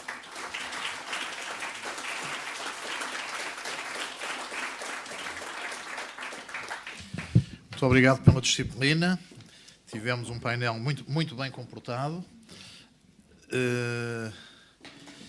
Queria pedir desculpa ao Daniel Cohn-Bendit por não podermos passar o vídeo dele. Espero que ele não fique demasiado ofendido, mas a técnica manda, como algumas destas intervenções, aliás, sublinharam, ou pelo menos quando não manda, alguém diz que manda. Temos tempo para debate. Temos a conferência final às 5 horas, temos cerca de 35 minutos para debate. É evidente que eu não vou resumir nem comentar estas 3 intervenções, que todas elas tiveram aspectos de sobreposição e aspectos particulares. Há aqui uma chuva, isto não são alguns elementos para debate, há aqui uma chuva de temas que são extraordinariamente estimulantes do ponto de vista intelectual e do ponto de vista emocional, porque nós estamos a viver isto tudo, não é? Nós estamos, e permitam-me só uma nota pessoal, no meio de todas estas catástrofes que nós temos estado a viver, eu sinto-me pessoalmente muito empolgado por todas elas. Nós estamos a viver momentos muito importantes, onde coisas que nós pensávamos que estavam adquiridas há 100 anos ou há 200 anos, como a liberdade, igualdade e fraternidade, são postas em causa de novo, e isso é provocante, isso provoca-nos do ponto de vista intelectual. Eu também estou a fazer esta intervenção que é para dar tempo às pessoas de arrumarem um bocadinho as ideias e de prepararem as perguntas. Mas estava eu a dizer que isto nos provoca e nos estimula muito, e depois assistimos a um ponto que foi aqui sublinhado em tons diferentes, mas por todos os intervenientes, que é uma coisa muito curiosa, que é este newspeak, esta nova língua que as organizações políticas, os partidos políticos, ou pelo menos alguns deles, e os governos, ou pelo menos alguns deles, a maioria deles na União Europeia, infelizmente, falam. Nós não temos ninguém que se levante contra a igualdade. E muitas destas políticas que foram aqui assim descritas e que foram aqui criticadas são adotadas e defendidas pelos governos, pelo nosso, nomeadamente, como sendo em prol da igualdade dos direitos de todos. Igualdades como esta, aliás, que é a unificação do horário de trabalho, 40 horas para toda a gente.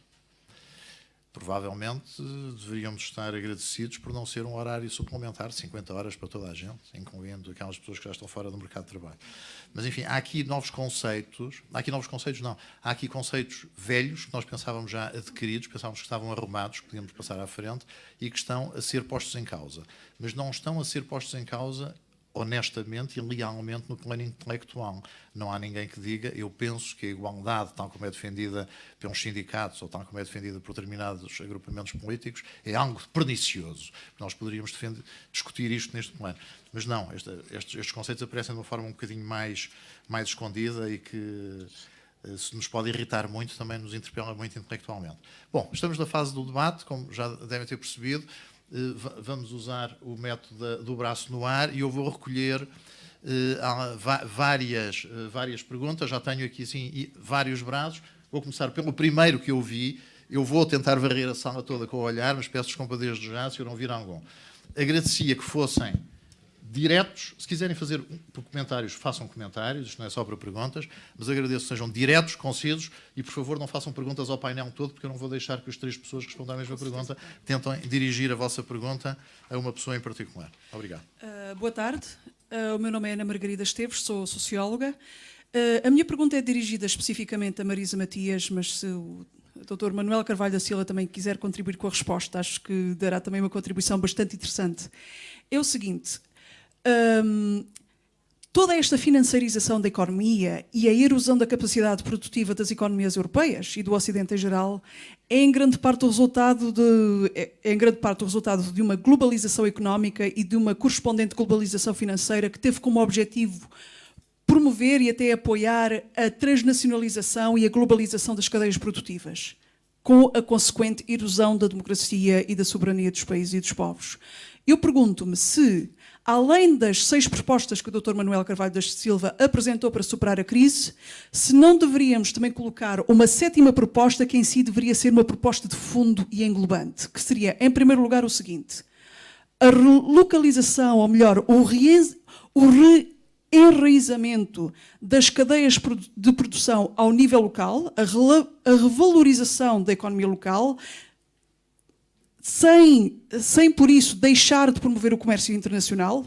Não estou a falar de isolacionismo, mas no reenraizamento da produção ao nível local, com um consequente também reenraizamento dos fluxos financeiros, nomeadamente através da promoção das finanças solidárias e das cooperativas de crédito locais.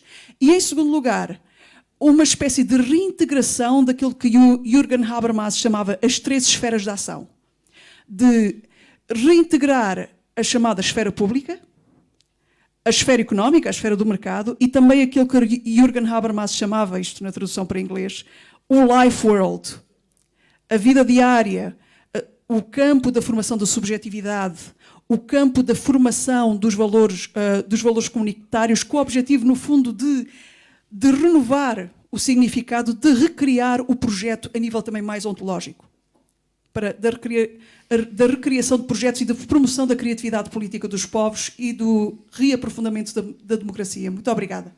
Muito obrigado.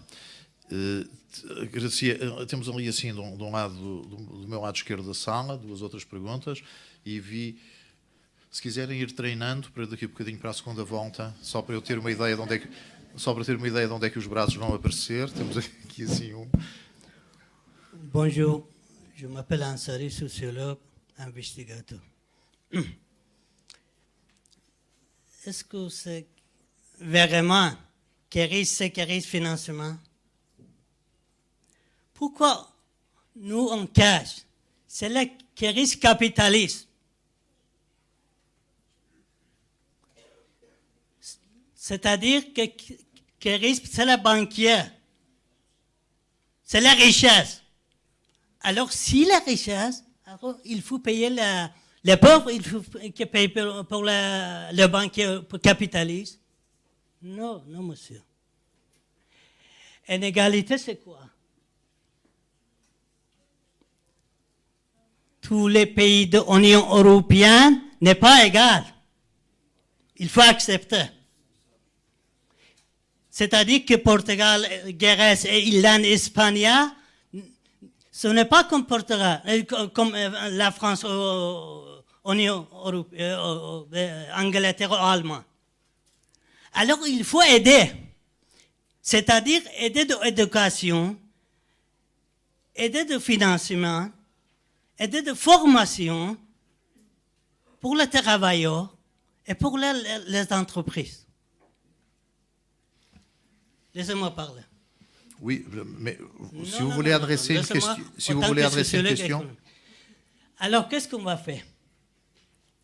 Alors, si la réforme est austérité, austérité pour qui? Excusez-moi, n'est pas question. Hein? Il faut tout le monde ça. Austérité pour qui?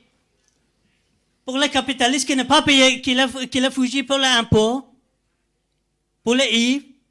Non, n'est pas ça, excusez-moi, n'est pas parce que combien il faut couvrir ça? Le pension, il faut couvrir. Le salaire, il faut couvrir. Il y a beaucoup de professeurs qui vont sortir de l'université, beaucoup d'universités qui sont fermées. Non, c'est possible ça. Merci. Bom, muito obrigado. Ali atrás. Muito boa tarde. Chamo-me Maria Luísa e sou geógrafa. Eu gostaria de pôr a seguinte questão. Como é que as 40 horas vão ser aplicadas a uma profissão muito específica que são as dos professores?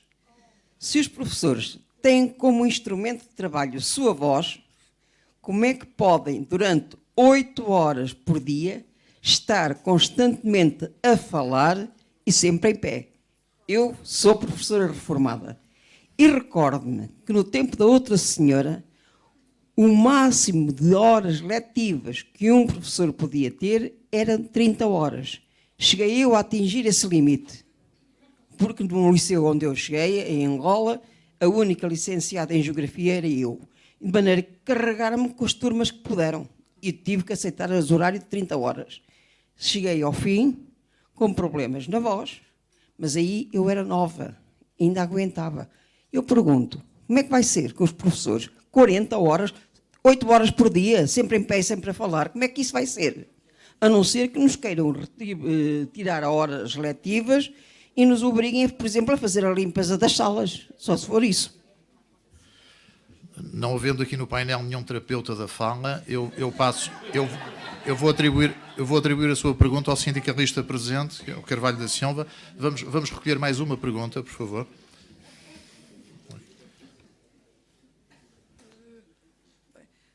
Boa tarde, chama-me Sofia Cortes. Aquilo que eu queria falar era um primeiro aspecto de intervenção do Carvalho da Silva, que ele falou que havia dirigentes que recebiam muito dinheiro, mas que não eram competentes. Isso tem a ver com a teoria do agente principal. O que é a teoria do agente principal em traços largos? Pronto, foi Não vai explicar a uma teoria corrente toda, não? rápida, Vítor, rapidamente, não vou tomar muito tempo. Esta corrente defende que há o presidente, que é o proprietário da empresa, que é o principal, há o gestor, que é o assessor, e o principal tem de dar uma contribuição extra para que não haja uma gestão danosa. E, no fundo, esta majoração de salário é para não haver esta gestão danosa. Outra questão que eu queria pôr... Acho que estão a pedir para falar um bocadinho mais lento para conseguir interpretar, não? Então, microfone, qual microfone? Afastar, ok. Ok, Aproximar. pronto. Outra questão que eu queria referir era sobre o conceito da igualdade.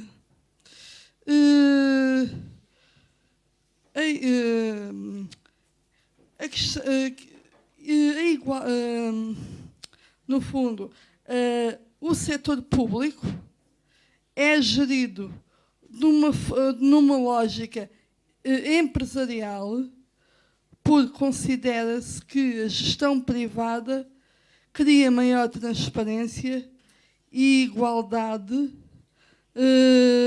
na gestão política do país, o que é uma falácia. Porque, pronto, há a ideia que todos beneficiam com a gestão empresarial. É só isso que eu queria te falar. Muito obrigado. Vamos então começar a responder deste lado. Marisa Matias. Muito rapidamente, até para dar mais espaço para mais questões, eu agradeço as perguntas, acho que qualquer uma delas... Reenraizamento da economia. Sim. Portanto, é isso mesmo, porque na primeira questão entendo a última parte da proposta como mais uma proposta a incluir e, portanto, não vou comentá-la, acho que tem toda a razão de ser. Mas relativamente àquilo que falou nas duas primeiras partes da sua questão, sobre a primeira financiarização da economia e a diminuição da capacidade produtiva, bem, elas aconteceram quase como uma espécie de estarmos a refletir uma ao espelho da outra, não é? Porque à medida que assistimos a um aumento da acumulação de rendimentos em resultado do sistema financeiro, e ele foi cada vez ficando mais descoincidente e menos próximo daquilo que era a curva da produtividade. E, portanto, isso tem a ver, obviamente, com o problema que nós assistimos e que se enraizou da acumulação de capitais sem fim, sem nenhuma ligação à economia real, à produção, e isso é um dos problemas que nos trouxe aqui. Portanto, muito é resultado de especulação, em que o valor do dinheiro já não tinha muito mais a ver, o valor deixou de ter muito a ver com o que era produzido e com aquilo que correspondia à economia real e passou a corresponder esses veículos estruturados e mais não sei o quê, que eu não consigo fixar os nomes todos, que andaram a ser jogados na Bolsa de forma absolutamente especulativa. Mas relativamente ao rearraizamento, eu não consigo dizer isto, rearraizamento, consegui, das cadeias de produção e da valorização da produção local. Essa tem sido uma das propostas alternativas que têm sido colocadas em cima da mesa, em vários domínios. Há domínios em que é mais fácil de colocar do que outros, ou seja, que é mais imediato perceber onde é que há este tipo de incongruências. Se nós pensarmos, por exemplo, no setor da agricultura, isso é claríssimo. Nós destruímos na União Europeia todos os meses toneladas de alimentos, por desajustamentos de produção, por concentração de produção, por redes de distribuição que estão mal organizadas, por cadeias de distribuição e de exportação que não fazem muito sentido, muitas vezes. Por exemplo, no caso de Portugal, somos autossuficientes em produção de leite, mas mesmo assim importamos leite e desperdiçamos algum do leite que produzimos. Portanto, obviamente que isso tudo teria que ser repensado. Mas eu acho que num contexto, não só num contexto de crise, mas em qualquer contexto, a economia deve ser pensada nas suas diferentes escalas. E nós, obviamente, que abandonámos, deitámos muito, secundarizámos a escala local, as redes de distribuição local, todas essas dimensões. Mas não penso que é especificamente por ser um contexto de crise. Em qualquer momento devemos pensar a economia como um todo e em que quer a escala local, quer a nacional, quer as outras, têm que estar operativas, e nomeadamente, obviamente, nas relações transnacionais. E não me parece que nada disso seja sinónimo de proteccionismo ou de voltar aos tempos de outras senhoras e de outros senhores. Acho que é mesmo uma questão de percebermos a economia com as especificidades e as características dos contextos locais, nacionais e regionais, para além, obviamente, dos contextos europeus. E, portanto, acho que isso parece-me tão óbvio, mas temos discutido várias vezes e têm sido apresentadas propostas, não com muito sucesso, porque também há uma desigualdade muito grande de poderes entre os pequenos produtores e, por exemplo, a grande indústria agroalimentar, e isso traduz, infelizmente, nos resultados depois das políticas adaptadas. Mas só para dar o exemplo da agricultura. Em relação ao resto, acho que são contributos, não gostaria de estar a sobrepor o meu comentário em relação aos outros. Obrigado. Carvalho da Silva. Uma parte da questão já está respondida pela Marisa. Eu apenas, se me permitem, convoco aqui a situação da União Europeia e o papel do euro e o que é que esteve na criação do euro. O euro foi concebido para servir um poder económico e financeiro concreto, e sabemos o papel da Alemanha nesse processo. E, portanto, há muita coisa a discutirmos no plano europeu, porque se criou também a ideia, não é, que o euro era a base e, pela primeira vez, a moeda ia ser o ponto de partida para um processo de construção de uma Europa unida, solidária, etc, etc. Isso hoje tem dimensões de falácia monumental que estamos desafiados a discutir, independentemente das posições que temos, se devemos estar, se não devemos estar, se vamos ser empurrados, se não vamos, mas temos que refletir. E a ideia de que é preciso refletir sobre isto em segredo com o povo distante, acho que é um disparate. A alternativa passa também por discutir isto de forma aberta e levar o comum dos cidadãos a perceberem o estado, a situação concreta em que estamos. E há um outro aspecto. O euro surgiu exatamente num contexto de domínio avassalador do financeiro sobre o político, em que a especulação financeira e a guerra monetária, que ainda vai aumentar muito, se vão afirmar até com mais força. Em relação, eu não trouxe aqui, mas tenho até alguns slides noutras apresentações sobre a necessidade de surgimento, de recuperação de formas de organização económica e social, mas económica em particular, e da descoberta de novas formas de organização, de vermos que há atores. No fundo, também naquela resposta àquilo que eu enunciava ali como dimensões da crise. Não é? Nós no plano nacional, no plano europeu e mundial, para respondermos aos bloqueios da crise ambiental, da crise ecológica, da crise energética, da crise das relações comerciais, enfim, um conjunto que ali enunciei. Nós precisamos de criar milhões e milhões de postos de trabalho que devem ser criados com direitos e que devem ser valorizados em função da própria função que eles têm, que é desenvolver atividades e serviços úteis ao desenvolvimento da sociedade, ao desenvolvimento humano, ao desenvolvimento da sociedade. Também esta evolução das formas de organização económica tem uma relação profunda com outros aspectos. Com certeza, como nós temos a vantagem de ter Boaventura a encerrar, pode ser que ele diga alguma coisa sobre as concepções acerca do mundo em que estamos e dos papéis que estamos habituados a representar, a ver, não é? Para os países, para os povos, para as suas culturas, e os papéis que vamos ter que nos habituar a ver e a trabalhar com mais equilíbrio, as alterações de estilo de vida, tudo isso, e tudo isso tem, como dizia, relação com a economia, mas também com a democracia. E, se quiserem, lá volto à questão do Estado Social. Talvez amanhã temos aí uma conferência no Fórum Lisboa. Temos, alguns dos que aqui estão vão lá estar, e a necessidade da discussão do Estado Social, tendo em conta que o Estado deve ser social, não tem sentido não ser social, que é sempre, o Estado Social é sempre uma escolha política e que deve ser visto como pilar do desenvolvimento económico, do desenvolvimento da sociedade e da própria democracia, como hoje aqui referimos. As 40 horas dos professores, esse é um problema, os professores têm que reagir antes que fiquem sem voz, enquanto têm voz e força física, porque qualquer dia também muitos deles, aliás, agora no início do ano letivo, mais uns largos milhares vão ficar sem trabalho, não é? A situação é muito, muito complicada e acho que a degradação do sistema de ensino está aí à evidência.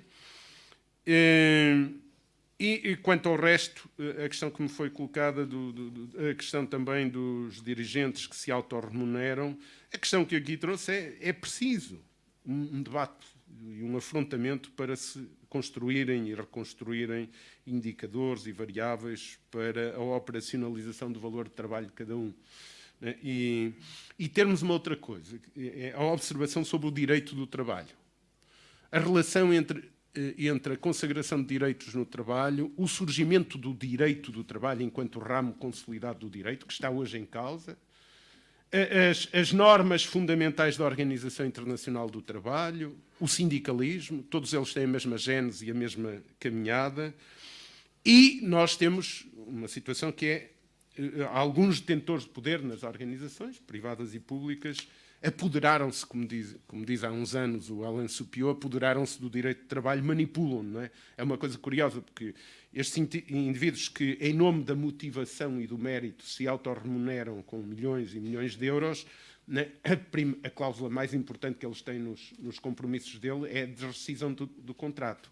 E já agora, como estamos também aqui acompanhados não, em pé de igualdade, com amigos franceses, aqui há uns anos, não muitos, o PDG do Carrefour foi despedido por má gestão. E os acionistas, portanto, decidiram despedi-lo. Mas o homem levou por indemnização, se não estou em erro, o equivalente a 24.700 salários mínimos franceses. Apropriou-se bem do direito de trabalho. Obrigado. Muito obrigado. Vou passar a palavra a Carlos Farinha Rodrigues e vou aproveitar a minha prerrogativa de moderador para abusivamente lhe colocar uma questão que faz parte que é provocada pela narrativa predominante. Esta questão da redução dos apoios sociais não tem a ver com o facto de, como diria um famoso governante do país, não haver dinheiro?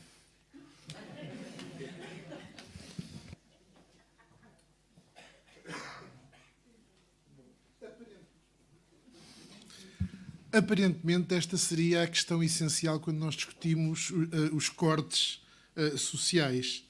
Mas a simples forma de formular a questão desta maneira revela, não da tua parte, mas de quem a nível político o faz, uma intencionalidade que é muito diferente. Vamos lá tentar ver como é que estas questões se colocam.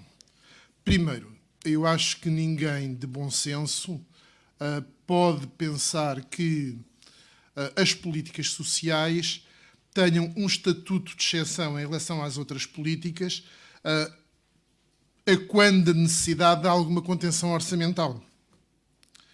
Feita esta ressalva, há, no entanto, aspectos que implica nós olharmos para a forma de cortar despesas na área social com algum cuidado adicional. Eu penso que é talvez das contradições mais absurdas nós cortarmos políticas sociais que visam apoiar em situações de emergência, em situações de precariedade, os indivíduos mais desprotegidos, precisamente quando elas mais são necessárias. E, portanto, mesmo admitindo, e isso dava para uma outra discussão, a necessidade de alguma contenção orçamental, claramente as políticas sociais de apoio aos mais desfavorecidos deveriam claramente ser encaradas de outra forma. Mas esta também é ainda uma forma leve de ver as questões. Porque o que temos constatado em Portugal até ao momento é que os cortes implementados, os cortes anunciados ou os cortes imaginados que não chegam a ser anunciados vão muito para além de qualquer necessidade de contenção orçamental. Ou seja, eu acho que há aqui claramente uma intencionalidade de reduzir as despesas sociais muito para além de qualquer necessidade objetiva. Mas nós assistimos a cortes que pura e simplesmente não podem caber sob o chapéu da necessidade de conter o déficit. Deixem-me dar-vos o exemplo. Os cortes que têm havido no rendimento social de inserção, com uma estratégia quase pensada ao milímetro de sucessivamente reduzir as prestações, eliminar as condições de elegibilidade, neutralizar a medida. Dificilmente, dados os montantes envolvidos, se pode invocar que isso é uma necessidade para conter o déficit orçamental. De facto, por exemplo, as despesas do RSI, quer no quadro do Orçamento da Segurança Social, quer no quadro do Orçamento do Estado, são, desculpem-me a expressão, microsulfato de pó de espirro. Ou seja, aquilo não altera radicalmente nada as possibilidades de reduzir ou não o déficit orçamental. E, portanto, somente por razões ideológicas em relação à eliminação destas medidas é que se pode invocar a atual crise para atacar determinadas políticas sociais. E, portanto, eu penso que, em grande medida, mesmo num contexto em que se possam equacionar cortes, há que equacioná-los como eles devem ser feitos. Obrigado. Segunda ronda de questões. Temos aqui assim já uma pessoa que se inscreveu na primeira parte. É a altura de levantar os braços. Peço desculpa. Está aqui na extrema-direita, salvo seja, e eu não o tinha visto. Bom, chamo-me Milena Neves. A restante identificação embaraça-me porque tenho licenciatura em Filosofia, não sou filósofa. Tenho mais cadeiras do que as necessárias no currículo de História, não sou historiadora. Tenho mestrado em Sociologia, não sou socióloga. Arrasto um doutoramento em Filosofia do Pensamento Contemporâneo, portanto, também completo. Portanto, a minha identificação mais fiel será que sou uma aprendiza. E tenho realmente aprendido muito neste debate, e neste colóquio internacional. E queria saudar e destacar o facto do Carvalho da Silva ter focado algo que está praticamente ausente no debate da crise. Diz ele: degradação contínua da relação metabólica homem-natureza e homem-sociedade-natureza. Esta ausência desta questão do debate da crise não é ocasional, tem a ver, mais uma vez a palavra, com o paradigma da nossa cultura, cristianismo, depois Idade Moderna, cartesianismo, iluminismo e, finalmente, a modernidade a separar, digamos, não é degradar, é separar totalmente homem e natureza. Separação que, diga-se em bom da verdade, o professor Boaventura Sousa Santos questionou há muitos anos e colocou as coisas no lugar quando opõe o pilar da emancipação ao pilar da regulação. Mas a introdução desta questão no debate da crise é fundamental, porque ela não é isolada, estamos todos num contexto. Outra questão que queria aqui falar era da própria, digamos, crise, da palavra crise. E remetia para uma crónica muito interessante e recente do António Guerreiro, em que o António Guerreiro diz que, efetivamente, nós não podemos... chama-se a teoria das catástrofes, creio eu. E em que ele diz uma coisa muito interessante, é que, quando se fala em crise, subentende-se que superar a crise é possível. E superar a crise quer dizer dentro do contexto da própria crise. Portanto, será que nós podemos continuar a falar em superar a crise? Será que não temos de falar de catástrofe? Ou seja, a crise não tem saída no atual contexto, porque efetivamente estamos numa catástrofe e só a consciência desta catástrofe é que poderá ajudar à sua superação. É uma questão que eu deixo em aberto. Obrigada. Muito obrigado. Quer dirigir a sua questão a alguém em particular? A alguém que gostasse de Não, responder? Muito obrigado. Fundamentalmente, Muito obrigado. Carvalho da Silva. Temos ali outra pergunta aqui à direita. Havia mais alguém que tinha levantado o braço?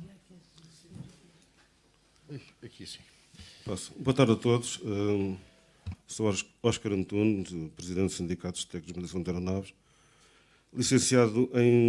por acaso licenciado em Sociologia pós-Bolonha, e vou tentar fazer 2 comentários breves, sem nervosismo, porque isto de falar em público dá-me sempre um nó na barriga. Mas, muito rapidamente, neste âmbito, eu assisti ontem ao aniversário da OIT e assisti a uma intervenção do diretor-geral em que disse que, e eu concordo, o Estado Social é sempre sustentável e é um instrumento para diminuir as desigualdades sociais. E ele deu 3 tópicos em que poderia ser de 3 tópicos para lutar para a manutenção do Estado Social. Não por esta ordem, mas disse, primeiro, fim dos privilégios. Privilégios num sentido lato. Privilégios não é só cartões de crédito nas empresas, é privilégios no sentido lato da sociedade. A renegociação das despesas do Estado, de despesas desnecessárias. Ele deu exemplo no Brasil, tiveram negociações duras com os militares, diminuíram 5% do orçamento militar, permitiu aumentar a 15% das prestações sociais. E, finalmente, aquilo que eu acho mais importante, e acho que isto é muito importante, o combate efetivo à corrupção. A corrupção é um dos piores cancros que temos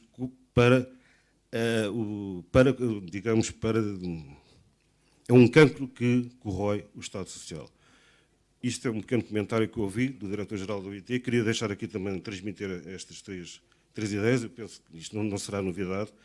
Houve novidade ou não, e não queria fazer demagogia em relação a isto, é perceber até que ponto é que nós estamos disponíveis para aquilo que eu considero uma tragédia que aconteceu no Bangladesh.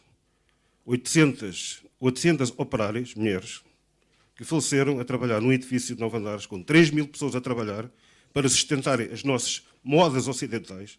E nós gostaria de saber quanto estamos disponíveis para alertar contra esta situação. É de referir, e nós sabemos perfeitamente que o 1º de maio é uma data a comemorar porque houve operários que morreram para a defesa das 8 horas, das 40 horas semanais. Nós temos 800 operários que morreram em trabalhos para alimentar os nossos vestuários, para nós comprarmos as nossas modas, e temos 800 operários, 1000, diz-me o Vítor agora, e eu pergunto, nesta situação de desigualdade, nesta situação, quanto estamos disponíveis para alertar, não é para alertar, para modificar, porque não foi um marmoto, não foi uma coisa, foi algo que está nas nossas mãos fazer, modificar. E curiosamente, a globalização, até dizer isto, para além dos empresários que estavam lá, eram também corruptos no governo do Bangladesh, também temos empresários espanhóis, ou seja, isto é um exemplo da globalização. Um empresário espanhol, segundo ouvi dizer nas notícias, também estava lá metido no negócio do vestuário. Essas trabalhadoras ganham 30 euros, acho eu, por mês. Por mês.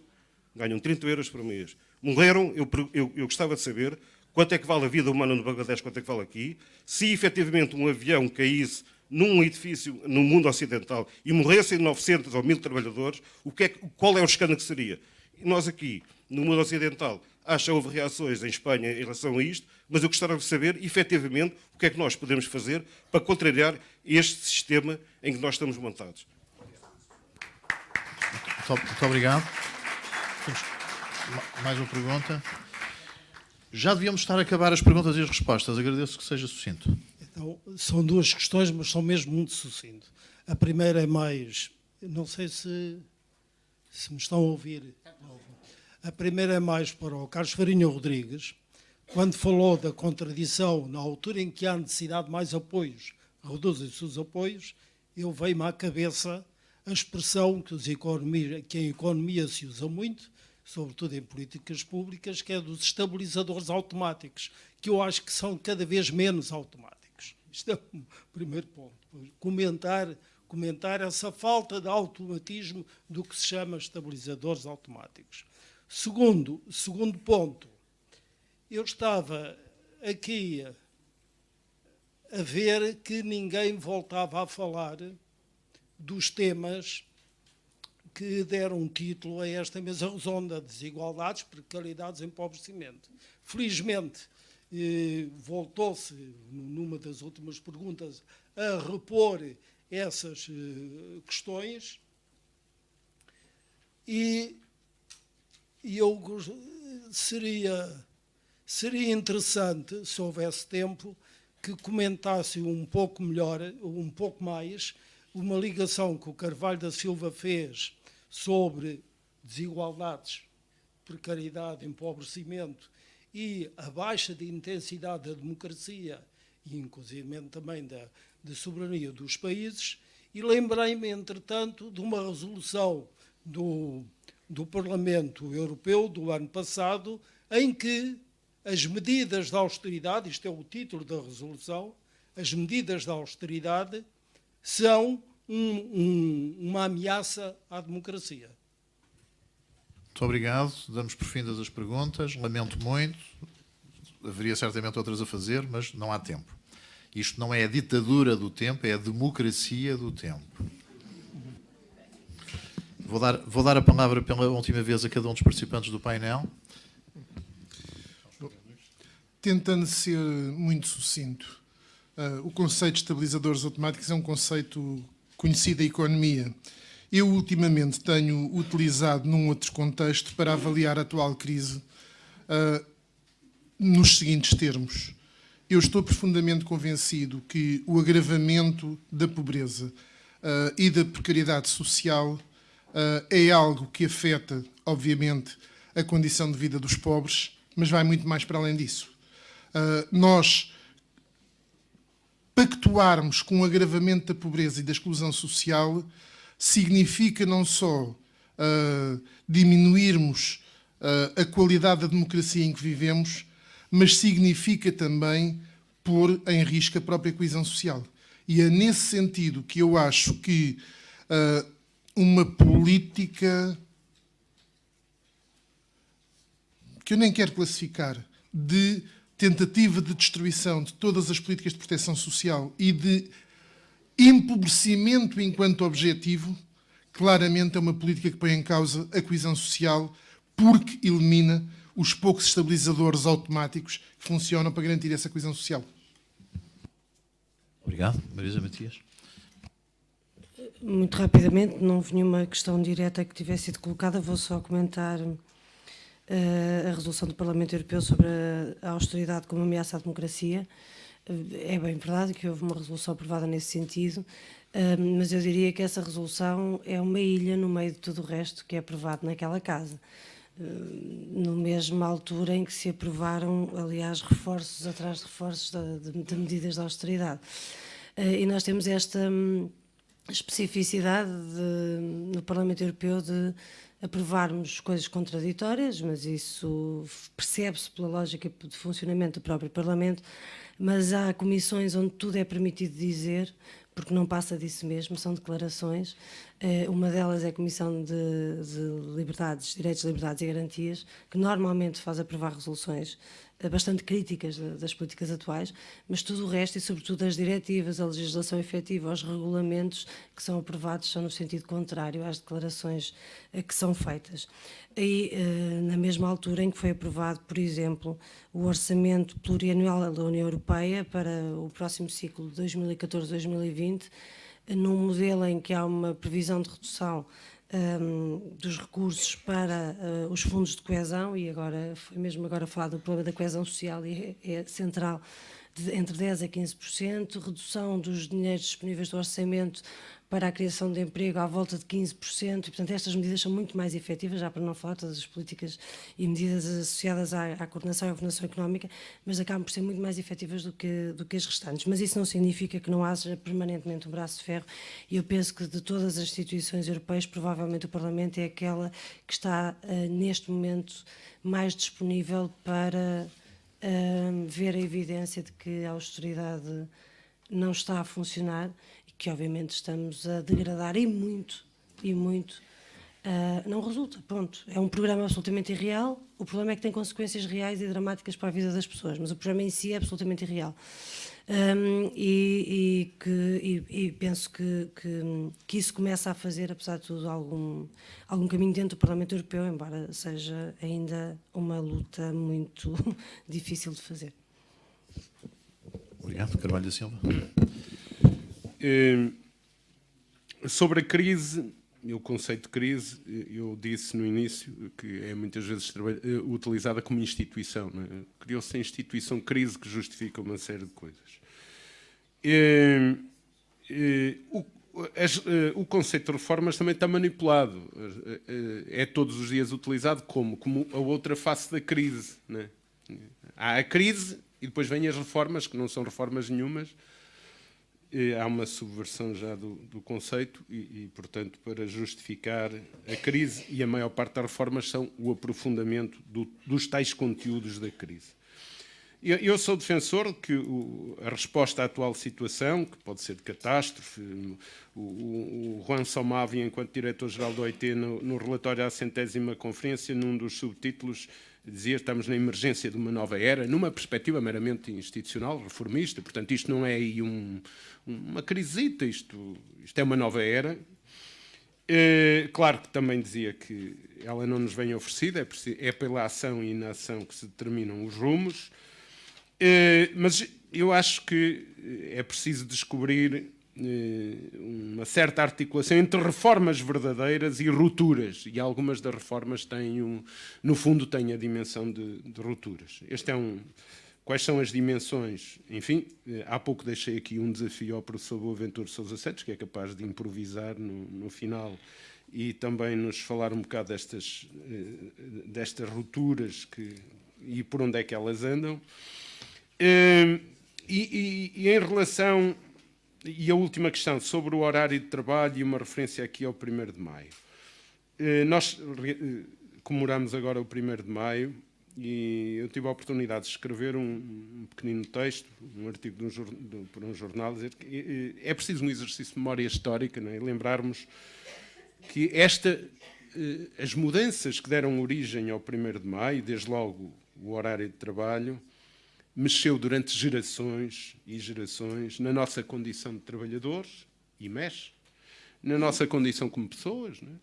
Como cidadãos, deu dimensão ao próprio conceito de cidadania, mexeu na organização da família, da organização em sociedade, etc. E, portanto, quando nos estão a mexer nisto, nós temos que olhar para estas dimensões todas. E, por exemplo, relembrar, e lá volto à organização institucional reformista, que também está muito atrofiada hoje por estas políticas, que é a OIT, mas lembrar que quando foi criada em 1919, 2 das 3 principais razões eram a constatação, não é?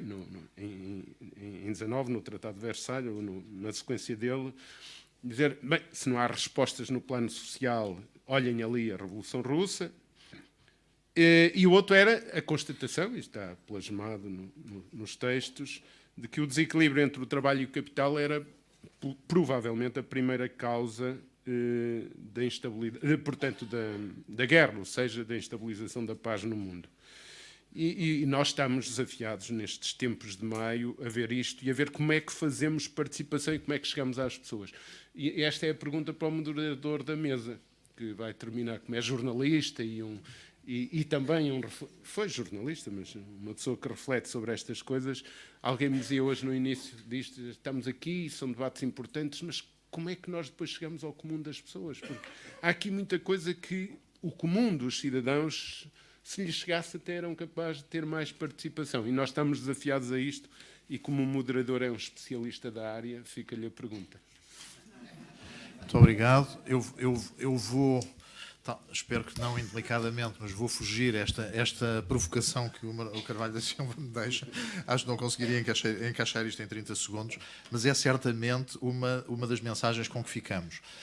Neste tipo de reuniões, e nesta reunião nós misturamos pessoas que têm um olhar objetivo, profundo, rigoroso, um olhar de cientistas sociais sobre estas questões sociais, económicas, políticas, e o olhar de ativistas. Esta mesa é um exemplo disto. Temos aqui pessoas que misturam esta atividade de cientista social com uma atividade política, mas neste tipo de reuniões, dizia eu, nós temos frequentemente a sensação de pregar a convertidos.